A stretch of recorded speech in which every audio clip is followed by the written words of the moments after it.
Bismillah wassalatu wassalamu ala rasulillah. Ada satu fenomena yang mungkin semua di antara kita melihatnya, yaitu fenomena perpecahan yang terjadi di antara umat Islam. Pertikaian yang terjadi di negeri kita ini. Kalau kita berbicara tentang penyebab terjadinya itu, maka akan banyak sebab dan solusinya pun akan beragam. Tapi ada satu hal yang insya Allah kalau kita menyelesaikan satu masalah ini, perpecahan dan pertikaian yang terjadi yang begitu besarnya, itu niscaya akan menjadi kecil. Masalah apa? Masalah shaf waktu sholat. Rasul sallallahu alaihi wasallam mengatakan la tusawwunna sufufakum, la tusawwunna sufufakum, aw la yukhalifanna Allah baina wujuhikum aw baina qulubikum. Kata Rasul sallallahu alaihi wasallam, kalian ini benar-benar luruskan shaf kalian. Rapikan shaf kalian. Atau kalau tidak, apa yang akan terjadi? La yukhalifanna Allah baina qulubikum. Hati kita akan bertikai, hati kita akan berselisih.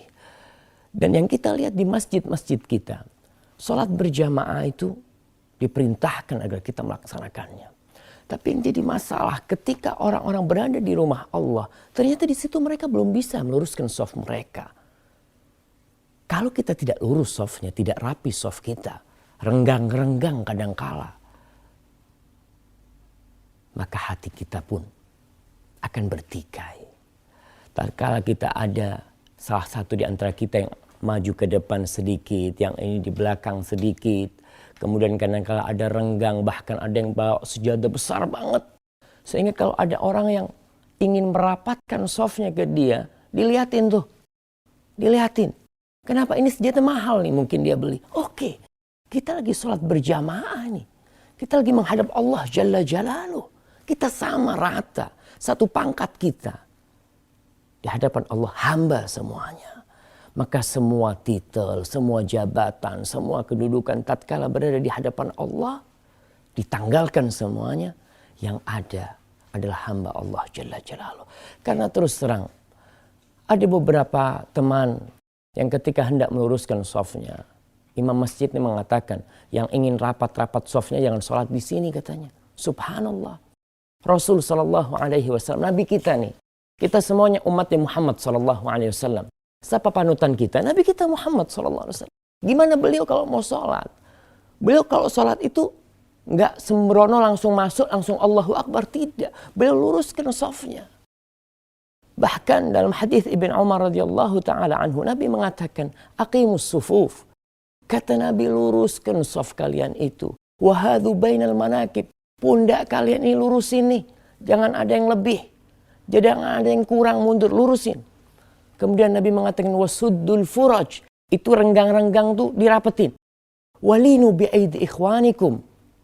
Dan ya, kalau diajak ngerapetin shaf itu ikutlah. Karena kita ingin bersatu. Kita ingin umat Islam ini bersatu. Kemudian Nabi SAW mengatakan, wala tada'ul furujat lisyayatin. Jangan kalian tinggalkan tuh sela-sela buat setan. Itu setan main di antara sela-sela kita. Dia mempermainkan hati kita. Tapi tatkala kita rapat, kita tutup celah setan. Dan seorang yang di samping kita merasa dia saudara kita. Mau dia kaya, mau dia miskin, tatkala di hadapan Allah kita bersatu nih. Insya Allah hati kita akan bersatu. Maka Rasul sallallahu juga melanjutkan dalam hadis itu, man wasala shaf wasalahullah. Barang siapa yang menyambung shaf, Allah bakal sambung dia. Dia mau punya urusan yang susah, dia memiliki berbagai problematika yang mungkin dia tidak dapat menyelesaikannya, tapi dengan menyambung shaf Allah akan nyambung dia. Wa man qata'a shaf qata'a Allah. Barang siapa yang memutuskan shaf, Allah akan memutuskan dia. Tolonglah saudara-saudara, kita ini kalau ke masjid ingat, kita sebagai hamba Allah. Dan memang annas a'da ma jahilu. Orang itu memusuhi sesuatu yang dia tidak ketahui. Dia berpikir bahwasanya meluruskan shaf itu nggak benar ya. Ini ajaran Nabi kita. Kalau nggak percaya bacalah, baca itu. Kitab-kitab hadis, kitab Bukhari, kitab Muslim. Nabi nggak mulai soft, tidak memulai sholatnya. Kecuali beliau sudah meluruskan softnya. Tapi kalau sudah ngerti semua, Nabi langsung sholat. Tapi ingat, kalau kita ingin persatuan umat Islam, ingin meninggalkan itu perpecahan, pertikaian, soft sholat kita.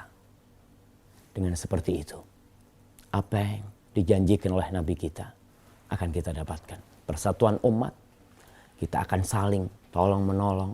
Tidak ada perbedaan di antara kita karena satu perbedaannya. Inna akramakum indallahi atqakum. Yang paling baik di antara kalian, yang paling mulia di sisi Allah adalah yang paling bertakwa. Moga kita bisa mengamalkannya. Assalamualaikum.